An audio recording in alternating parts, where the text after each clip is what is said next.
Merci Cornelia. Rebonjour toutes et tous. Donc je vais intervenir en français, mais vous aurez le PowerPoint en anglais et j'espère qu'on arrivera à échanger. Donc le premier slide que je voulais vous présenter pour justement situer l'île de la Réunion. Donc c'est une île qui se situe dans l'océan Indien. L'océan Indien est un vieil océan et l'île de la Réunion est assez jeune en géologie puisqu'elle a à peu près 4 millions d'années et elle est connue depuis à peu près le XIIe siècle par les navigateurs géographes arabes et les Européens arrivent dans l'océan Indien au XVe siècle dans les grandes expéditions coloniales et la France au XVIIe siècle fait du territoire de la Réunion une colonie. Donc c'est une colonisation de peuplement, puisqu'il n'y a pas de population précoloniale. Et l'essentiel de ce peuplement se fait avec l'ensemble des pays de la zone océan Indien. Donc on a deux grands phénomènes pour ce peuplement. Un premier phénomène qui est l'esclavage, et après l'abolition de l'esclavage, on a le phénomène de l'engagisme. Donc c'est toujours un apport de main-d'œuvre qui n'est plus en servilité, qui est dans un contrat, mais dans des situations de vie quasi semblables à l'esclavage. Pour visualiser, pour ceux qui connaissent bien l'océan Indien, je suis désolé, mais comme j'ai souvent des questions, donc il m'a paru utile de le montrer.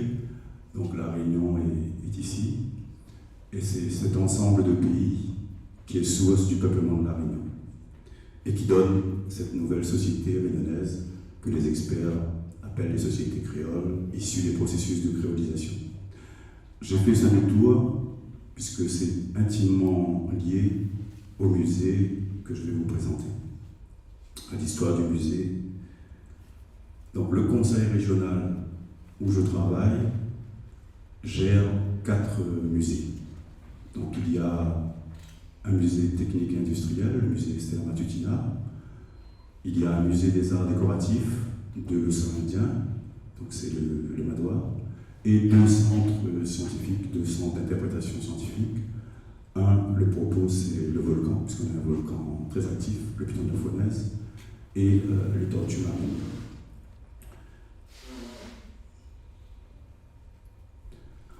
Concernant Stella Matutina, j'ai choisi cet exemple à la fois parce que depuis 6 mois, je travaille avec les équipes, mais aussi parce que c'est emblématique de cette démarche musée et patrimoine culturel et matériel.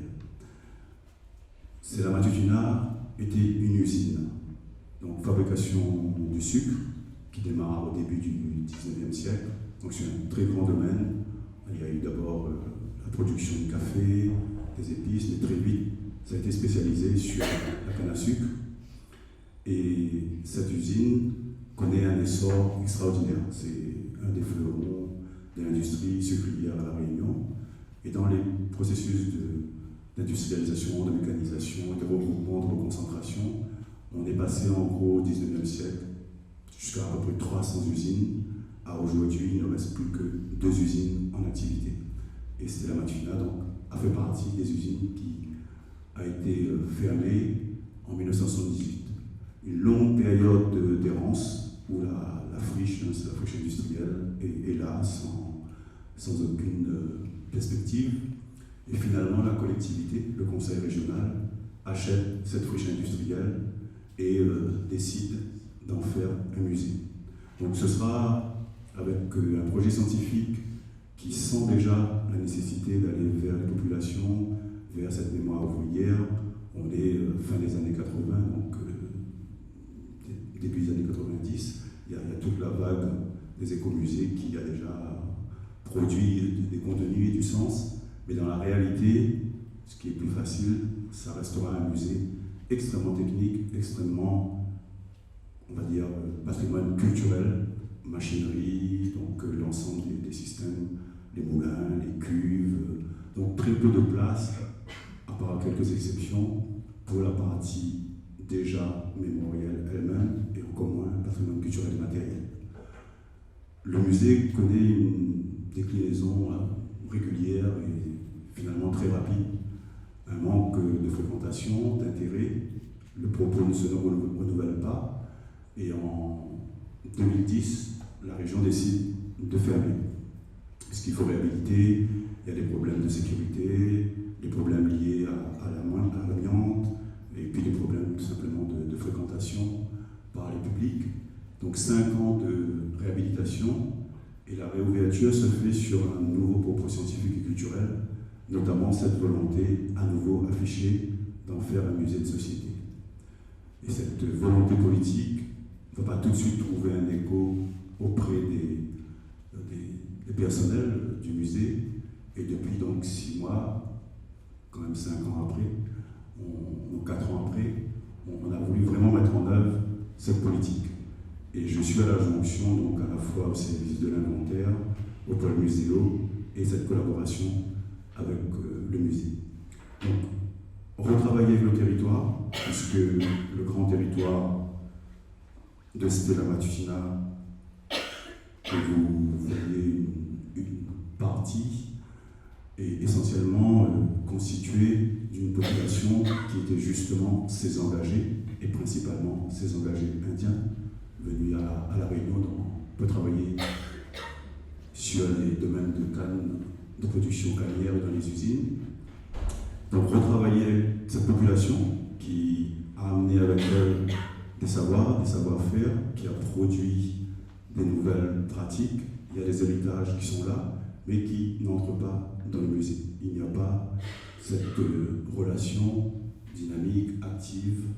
Donc c'est également élargir le propos, donc sur autre chose que encore visiter l'objet muséal qui est l'ancienne usine, et quelque part se réconcilier, puisque cet environnement a quand même des indicateurs socio-économiques de difficultés, de chômage, de mise à l'écart des populations.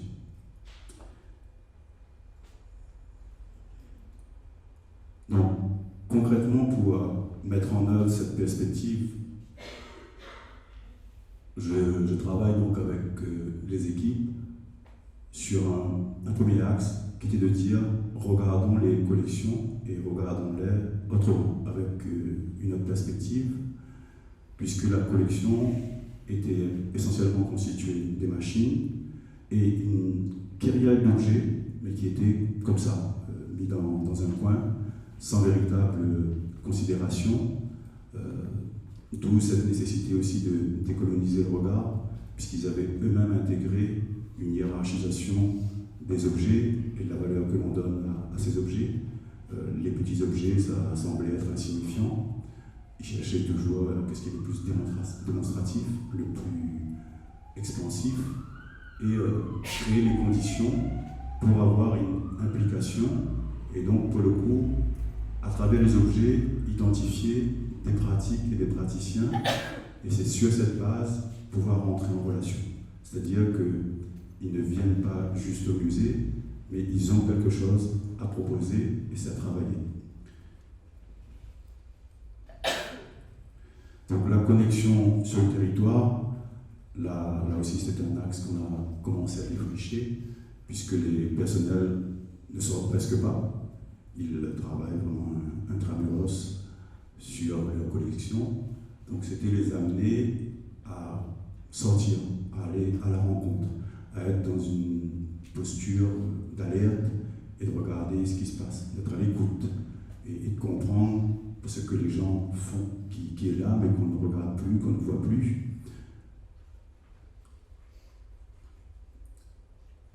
Donc dans la démarche, on a évidemment rencontré des difficultés, enfin j'en ai rencontré, j'en ai sélectionné 3, ça concerne les personnels, les professionnels du musée, donc c'est la peur du changement, une résistance. Ça a été aussi cette impression que quelqu'un vient évaluer, regarder leurs pratiques professionnelles et peut-être les juger, comme je suis de région, donc qui est le propriétaire, le gestionnaire de l'équipement. Et c'est aussi une méconnaissance du patrimoine culturel et matériel et ce réflexe de confusion avec à la fois la mémoire, les mémoires, mais aussi, parce que les médias ont une très grande résonance, ça se résume à inscription, liste représentative, UNESCO. Ça peut être à la fois une espèce de source de fierté, mais aussi une peur de ce que ça veut dire en termes de marchandisation, de folklorisation. On a des exemples. Donc il y a eu un réflexe comme ça de attention, grosse résistance. Pour essayer d'avancer avec eux, on a mis en place donc, des ateliers de travail, et où il était nécessaire d'avoir tout le monde. La direction, ne serait-ce pour qu'elle-même n'ait pas l'impression qu'on fait quelque chose sans elle, voire dans son dos. C'était aussi pour que les professionnels se sentent soutenus, puisqu'il y a la présence de la direction, et c'était d'avoir l'ensemble des corps de l'équipe qui sont amenés à travailler sur les différentes formes de valorisation, et toujours dans cette logique où on en fait partie, on n'est pas exclu, et c'est pas au dernier moment qu'on vient dire il faut imaginer une médiation, il faudrait penser à. Donc c'est vraiment un travail ensemble, et ça permet d'avoir des regards croisés, puisque chaque domaine n'a pas les mêmes problématiques. Et à la demande même des personnels, donc on a prévu une formation donc sur le PCI, l'inventaire, qui aura lieu donc, au mois de juin, à la fin juin, mais une formation vraiment adaptée, on va dire, sur mesure, en essayant de prendre un peu de ce qu'il y a dans les programmes de renforcement de capacité UNESCO, mais aussi en empruntant des outils, des techniques liées au coaching, pour l'implication, faire que les personnes soient vraiment dedans et accompagner finement sur la rédaction, puisque on sait, en tout cas je sais à quel point les fiches d'inventaire sont rébarbatives. Mais bon. On a quelques résultats à partir de cette approche, donc essentiellement sur à la fois les objets qu'il y a dans les collections et aussi sur cette nouvelle manière de se positionner sur le territoire en étant à l'écoute des comportements, des sons, des trajectoires. Donc on a à peu près dans les grandes familles qui ne sont évidemment pas exhaustives de l'UNESCO concernant le PCI, déjà des pistes très concrètes de patrimoine culturel et matériel. Donc qui touchent à la fois les jeux traditionnels, les rituels qui sont ou spécifiques ou dans ce qu'on pourrait appeler un syncrétisme aux chrétiens, aux indiens hindouistes et aux malgaches. Donc c'est à la fois les cultes aux ancêtres, c'est des processions, donc gastronomie. On a différentes pistes où clairement a été identifié des praticiens, soit dans des associations, soit individuellement. Donc on n'est pas sur une projection, mais sur des situations très concrètes qui se passent sur le territoire mais qu'on ne regardait plus. Alors, si vous avez eu le temps de lire, il y a donc également les techniques de pêche. Ça peut paraître particulier du fait que c'est une ancienne usine sucrière, mais en fait c'est un énorme domaine de 40 hectares, et c'est à partir de l'usine qu'avaient été initiées les salines sur le territoire. Donc ils ont dans leur collection des objets liés à ces savoirs, savoir-faire propres à la pêche. Donc, pour terminer, les principaux enjeux, donc, travailler et impliquer les populations avec leurs pratiques. Donc je le disais, c'est dans un souci d'une relation équilibrée, et voire même s'il y a lieu rétribution, donc les gens viennent avec quelque chose dans cette coopération. C'est aussi connecter le musée à son territoire, et c'est enrichi à l'offre.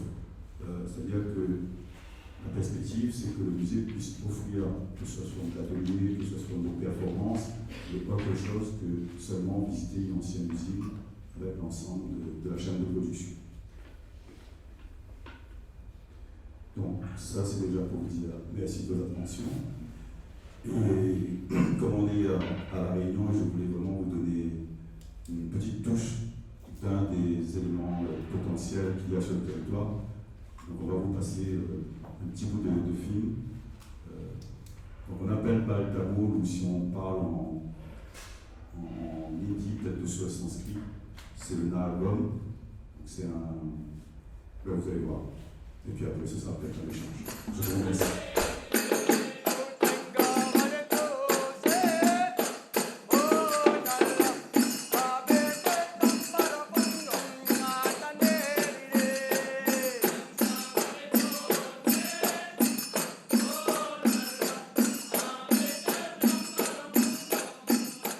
Le Nalgon, c'est une danse tamoule qui existe en Inde depuis toujours. Et nos ancêtres, comme ils chantent en campagne, pour nous, c'est un théâtre qui répète la vie des divinités depuis la naissance jusqu'à la mort. Notre communauté était très large avec une population indienne très différente. Et l'île a fait forge un langue à la Réunion par elle-même.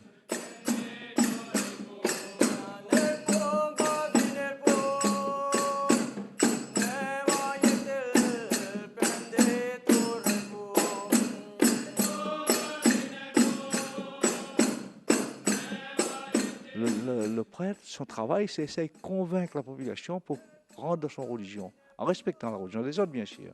Mais oublie pas notre tradition, ça veut dire des autres, même si demain, vous devenez avocat, vous devenez docteur, professeur, mais seulement nous ferons remarquer aux autres que vous êtes descendants d'Indiens, je dis, peux pas effacer ça. Comme papa, il avait apprendre avec son papa le bal tamoul, comme nous dit et le nalgon, en créole nous dit le bal tamoul. Et moi aussi, je l'avais apprendre avec papa. Et après, comme il avait un cousin, le papa aussi a fait le bal tamoul, comme papa il est parti plus dans le créneau et prêtre tamoul. Et son cousin là enseigne moi un petit peu, et ici il enseigne moi. Quand on a fait la représentation, là c'est des amis qui promènent en forêt. Ils fait un peu le prêtre, un prêtre tamoul.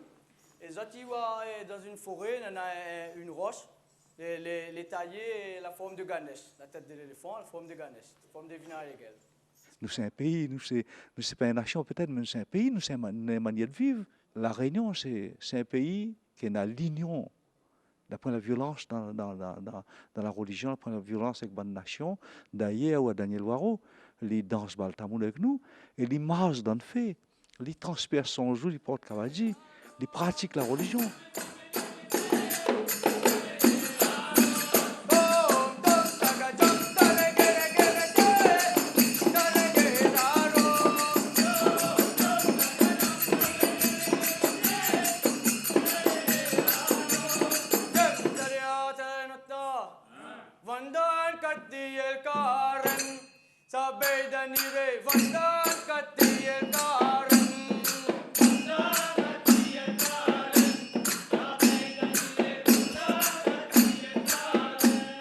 Moi, juste pour dire, n'oublie pas notre tradition tamoule. Moi, je me dis, on découvre notre tradition tamoule. C'est-à-dire, on un peu connaît, on un peu dit, bon, nous les descendants, tout cela, mais nous, toute la Réunion, on a pour connaître, on a pour enrichir Ali avec la tradition tamoule. Donc, on découvre notre tradition tamoule, tout le son, toute la lumière, toute la couleur, toutes les bonnes affaires, notre sens.